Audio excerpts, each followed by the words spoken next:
చెందుతారు. కనుక ఇకపై ఎప్పుడు గుడికి వెళ్ళినా మీరు భగవంతుల ముందు కూర్చోండి, నమస్కరించండి, ధన్యవాదాలు చెప్పండి.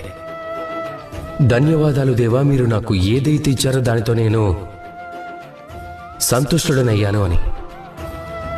నాకు మీ మార్గదర్శనం చాలు. నేను చేస్తున్న కర్మల ద్వారా నాకు లభించే కర్మఫలంలోనే నేను కోరుకున్నవన్నీ లభించేలా చేయండి అని కోరుకోండి. ఒకవేళ కోరుకోవటానికి మాత్రమే గుడికి వెళ్తే మీరు ఆ దేవుడు ముందు ఎంతో చిన్నవారైపోతారు. అలా కాకుండా మీ పనిని మీరు చేసి దైవానికి కృతజ్ఞతలు చెప్పడానికి వెళ్తే మీరు నిజమైన దైవాన్ని చూడగలుగుతారు.